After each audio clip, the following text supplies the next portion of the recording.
Assalamualaikum warahmatullahi wabarakatuh. Di sini kami dari kelompok 1 akan mempresentasikan tentang semangat beribadah dengan meyakini hari akhir. Sebelum kami masuk ke materi, saya akan memperkenalkan anggota kelompok saya. Yang pertama, saya Nur Malasari selaku moderator. Yang kedua ada Marcella Ajeng. Yang ketiga, Latasha Elfrida Marsha. Yang keempat, Nur Fariha Badriyah. Yang kelima, Novi Dwi Cahyani. Dan yang keenam, Putri Maharani. Baiklah, yang pertama akan dijelaskan oleh Nur Fariha Badriyah. Kepada Nur Fariha Badriyah kami persilahkan. Assalamualaikum warahmatullahi wabarakatuh. Perkenalkan, nama saya Nur Fariha Badriyah. Di sini saya akan menjelaskan mengenai materi menganalisis dan mengevaluasi makna iman kepada hari akhir. Hari akhir menurut bahasa artinya hari penghabisan. Quraisy surat Al-Baqarah surat kedua ayat 177. Juga disebut hari pembalasan. Quraisy surat Al-Fatihah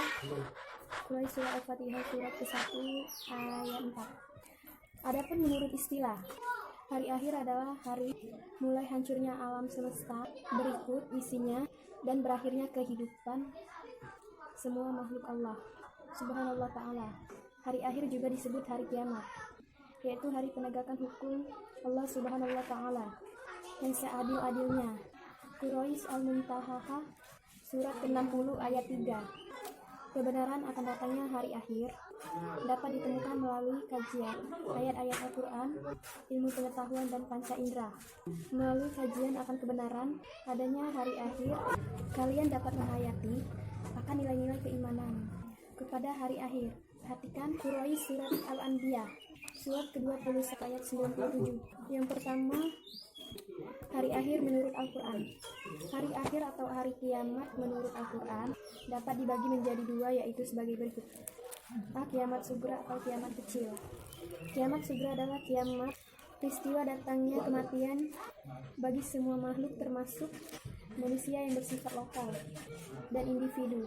Quraisy surat Al-Imran surat ketiga ayat 185.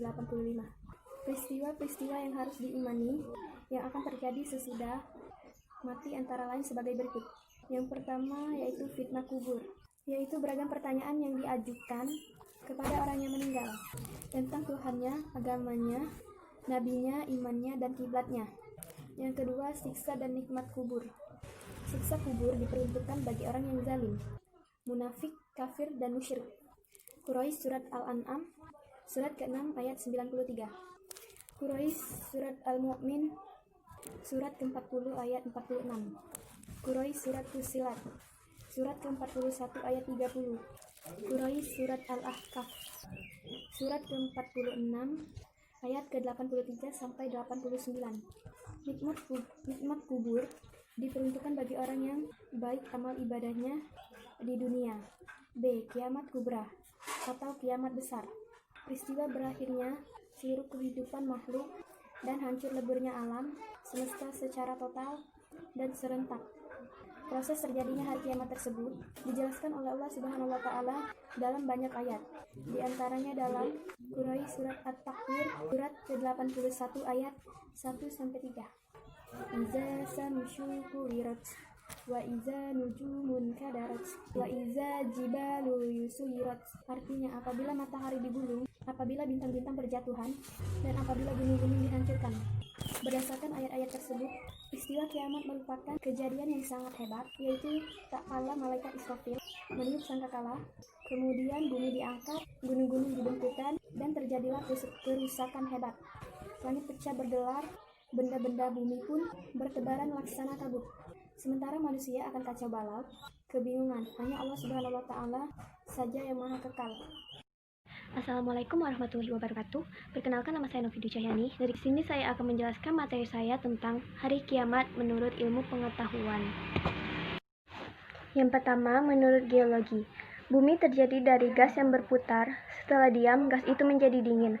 Maka, gas yang berat mengendap ke bawah dan yang ringan berada di atas. Melalui proses evolusi yang panjang, gas bagian luar mengeras menjadi batu, kerikil, pasir, dan sebagainya. Sedangkan bagian tengah masih panas. zat panas bercampur lava, lahar, batu, dan pasir panas. Bumi beredar karena adanya daya tarik matahari terhadap bumi berkurang. Akibatnya, bumi akan bergeser dari matahari sehingga putaran bumi semakin cepat dan akan mengalami nasib meteor, menyala atau hancur.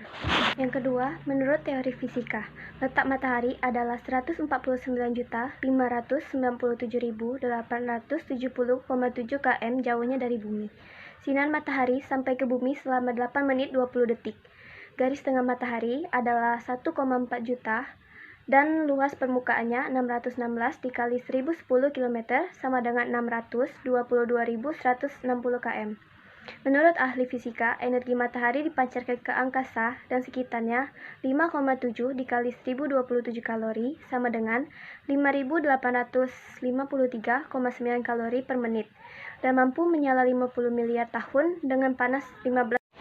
Kalau suatu ketika matahari tidak muncul atau cahayanya redup karena tenaga atau sinarnya habis, maka tidak ada angin dan awan yang berakibat hujan tidak akan turun. Selanjutnya, gunung-gunung akan meletus, ombak bergulung-gulung, air laut naik sehingga hancurlah bumi ini. Materi selanjutnya adalah bukti indrawi terjadinya hari akhir. Imam At-Tabari dan Ibnu Katsir berpendapat bahwa telah diperlihatkan peristiwa-peristiwa yang menakjubkan di dunia sebagaimana berikut ini. Yang pertama, peristiwa pembunuhan yang dipermasalahkan oleh Bani Israel akan dihidupkan kembali oleh Allah Subhanahu wa Ta'ala hanya dengan perantara daging sapi yang dipukulkan ke tubuh orang yang terbunuh. Dari Quran Surat Al-Baqarah ayat 72-73. Yang kedua, peristiwa Nabi Ibrahim dan burung-burung yang dicincangnya kemudian diletakkan di tiap-tiap bagian di atas bukit. Lalu Allah Subhanahu wa Ta'ala berfirman, "Panggillah, niscaya mereka datang kepadamu dengan segera." Dari Quran Surat Al-Baqarah ayat 260. Kedua informasi tadi dijelaskan di dalam Al-Quran, tetapi bukan merupakan berita langsung bahwa hari akhir akan datang, melainkan informasi historis atau sejarah tentang peristiwa yang pernah terjadi dan menjadi bukti secara indrawi bahwa kiamat pasti akan datang. Baiklah, hanya ini materi dari saya. Selanjutnya akan dijelaskan oleh teman saya. Saya akhiri, wabillahi taufiq wal hidayah. Wassalamualaikum warahmatullahi wabarakatuh. Assalamualaikum warahmatullahi wabarakatuh. Saya Nur Malasari akan menjelaskan tentang periode hari akhir. Setelah alam semesta hancur secara total dan kehidupan semua makhluk Allah Subhanahu wa Ta'ala berakhir, maka mulailah manusia menjalani kehidupan baru dan tahapan menuju alam baka. Tahapan yang akan dilalui manusia yang pertama yaitu Yaumul Ba'as, yaitu hari kebangkitan seluruh makhluk dari alam kubur. Maka semua makhluk yang telah mati akan dibangkitkan kembali, seperti yang telah dijelaskan dalam Quran Surah Al-Mujadalah ayat 6. Lalu yang kedua yaitu Yaumul Hasyr, yaitu hari berkumpulnya manusia setelah dibangkitkan dari kuburnya. Lalu mereka digiring ke tempat yang luas yaitu Padang Mahsyar atau tempat berkumpul. Seperti yang telah dijelaskan dalam Quran Surah Al-Kahfi ayat 47 yang berbunyi, A'udzu billahi minasyaitonir rajim. Bismillahirrahmanirrahim. Wa yawma nusayyirul jibala wa taral arda bariza wa hasyarnahum falam nughadir minhum ahada, yang artinya, dan ingatlah pada hari ketika kami perjalankan gunung-gunung dan engkau akan melihat bumi itu rata dan kami kumpulkan mereka seluruh manusia dan tidak kami tinggalkan seorang pun. Lalu yang ketiga, buku catatan, yaitu setiap manusia memiliki buku catatan perjalanan hidupnya yang sudah dicatat oleh malaikat Raqib dan malaikat Atid, seperti yang telah dijelaskan dalam Quran Surah Al-Kahfi ayat 49 yang berbunyi, Bismillahirrahmanirrahim. Wa wudi al-kitabu wa taral mujrimina musfikina mimma fihi wa yaquluna ya wailatana maliha zal kitabi la yughadiru صغيرة ولا كبيرة إلا أحصاها ووجدوا ما عملوا حديرا ولا يظلم ربك أحدا, yang artinya, dan diletakkanlah kitab atau catatan amal, lalu engkau akan melihat orang yang berdosa merasa ketakutan terhadap apa yang tertulis di dalamnya, dan mereka berkata, betapa celaka kami, kitab apakah ini?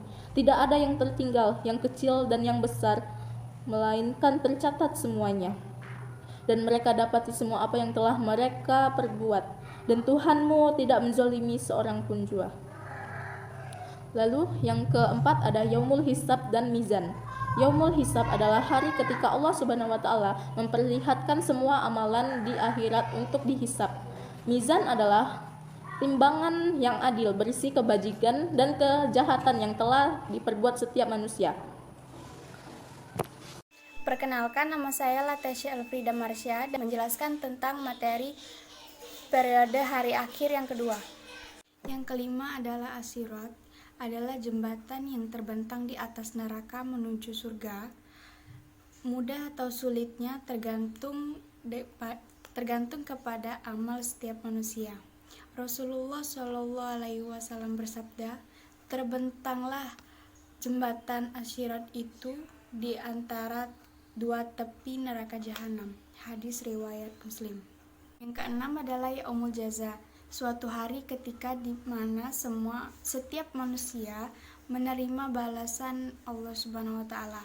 Balasan yang diterima seseorang sesuai dengan amalnya semasa ia hidup di dunia. Firman Allah Subhanahu wa taala, pada hari itu tiap jiwa diberi balasan dengan apa yang telah diusahakannya. Tidak seorang pun dirugikan pada hari tersebut. Sesungguhnya Allah Subhanahu wa taala perhitungannya sangat cepat. Quran surat Al-Mu'min. Ketujuh, balasan perbuatan baik dengan surga. Setelah seluruh umat manusia dihisab dan melalui timbangan, mereka diberikan balasan yang setara dengan amal perbuatannya. Pada saat itulah manusia terbagi menjadi dua golongan. Adapun bagi mukmin yang amalnya atau yang bertakwa kepada Allah Subhanahu wa taala pasti akan menerima balasan yang setara, yaitu berupa surga. Surga disediakan oleh Allah Subhanahu wa taala sebagai karunia kepada hambanya. Yang kedelapan, balasan perbuatan buruk dengan neraka. Adapun orang yang selama masa hidupnya melakukan perbuatan yang jahat, maksiat, tercela, ataupun kafir kepada Allah Subhanahu wa taala, kufur kepada ajaran dan nikmat Allah Subhanahu wa taala, maka akan menerima balasan yang setara pula. Sebagian kegetiran dan kerasnya siksaan api neraka digambarkan dalam surat Al-Ghasyiyah, memasuki api yang sangat panas dan diberi minuman dari sumber yang sangat panas. Mereka tidak akan memperoleh makanan dari manapun selain dari pohon yang berduri, yang tidak menggemukkan dan juga tidak menghilangkan lapar. Perkenalkan, nama saya Putri Maharani. Di sini saya akan menjelaskan materi tentang hakikat beriman kepada hari akhir dan hikmah beriman kepada hari akhir. Baiklah, di sini saya akan melanjutkan penjelasan dari teman saya tadi. Di sini saya akan menjelaskan tentang hakikat beriman kepada hari akhir dan hikmah beriman kepada hari akhir. Hakikat beriman kepada hari akhir. Beriman kepada hari akhir merupakan rukun iman yang kelima yang harus diyakini oleh seluruh umat Islam. Segala perbuatan yang dilakukan oleh umat Islam baik maupun buruk harus dipertanggungjawabkan di akhirat kelak. Oleh sebab itu, Keimanan kepada hari akhir hendaknya menjadi landasan utama untuk menyadarkan diri agar kita selalu taat kepada ajaran Allah Subhanahu wa Ta'ala. Banyak ayat dan hadis yang memerintahkan kita untuk menyadari bahwa adanya hari akhir. Adapun ayatnya yang akan saya bacakan yaitu Quran surat Al-Baqarah ayat 4. A'udzubillahi minasyaitonirrajim. Bismillahirrahmanirrahim. Wallazina yu'minuna bima unzila ilaika wa ma unzila ila min qablik wa bil akhirati hum yuqinun. Artinya, dan mereka yang beriman kepada Al-Quran yang diturunkan kepadamu Muhammad, dan kitab yang telah diturunkan sebelum engkau, dan mereka yakin akan adanya akhirat. Dan ada juga hadis yang menjelaskan adanya hari akhir. Qala an tu'mina billahi wa malaikatihi wa kutubihi wa rusulihi wal yaumil akhir wa tu'mina bil qadari wa syarrihi. Artinya, beliau menjawab, kamu beriman kepada Allah, malaikat-malaikatnya, kitab-kitabnya, para rasul, hari akhir dan takdir baik dan buruk. Hadis riwayat Muslim. Dalam ayat di atas ditegaskan bahwa meyakini bahwa adanya hari akhir merupakan ciri-ciri orang beriman. Selanjutnya saya akan menjelaskan hikmah beriman kepada hari akhir. Adapun macam-macam beriman kepada hari akhir, yang pertama, muncul rasa kebencian yang dalam kepada kebejatan dan kemaksiatan moral yang mengakibatkan murka Allah di dunia dan di akhirat. Yang kedua, menyejukkan dan mengembirakan hati orang-orang mukmin untuk menikmati kenikmatan di akhirat yang sama sekali tidak ada di dalam dunia ini. Yang ketiga, senantiasa tertanam kecintaan dan ketaatan terhadap Allah Subhanahu wa Ta'ala dan mengharapkan maunanya pada hari itu. Yang keempat, senantiasa termotivasi untuk beramal baik dengan ikhlas. Sekian penjelasan dari saya. Penjelasan selanjutnya akan dibacakan oleh teman saya. Perkenalkan, nama saya Marcella Jeng. Di sini saya akan melanjutkan materi yang selanjutnya, yaitu materi saya tentang menyajikan kaitan antara beriman kepada hari akhir dengan berperilaku jujur, bertanggung jawab, dan adil. Makna kemenangan dan kesuksesan di dunia dan di akhirat adalah kita harus menelusuri motivasi diri kita yang paling dalam. Kesuksesan terbagi menjadi dua, yaitu kesuksesan jangka panjang dan kesuksesan jangka pendek. Kesuksesan jangka panjang adalah kesuksesan di akhirat, adapun kesuksesan jangka pendek adalah kesuksesan di dunia. Adapun salah satu firman Allah Subhanahu wa Ta'ala yang artinya, sesungguhnya orang-orang yang beriman dan mengerjakan kebaikan, mereka adalah sebaik-baik makhluk. Balasan yang mereka dapat di sisi Tuhan mereka adalah surganya yang berada di bawah aliran sungainya.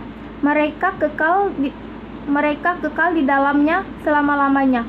Allah Subhanahu wa Ta'ala ridho terhadap mereka dan mereka pun ridho kepadanya.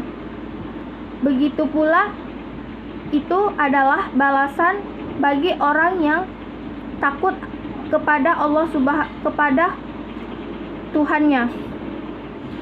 Dari firman Allah tadi, kita diberikan predikat makhluk yang baik dan berkualitas apabila kita mengimani akan adanya hari akhir.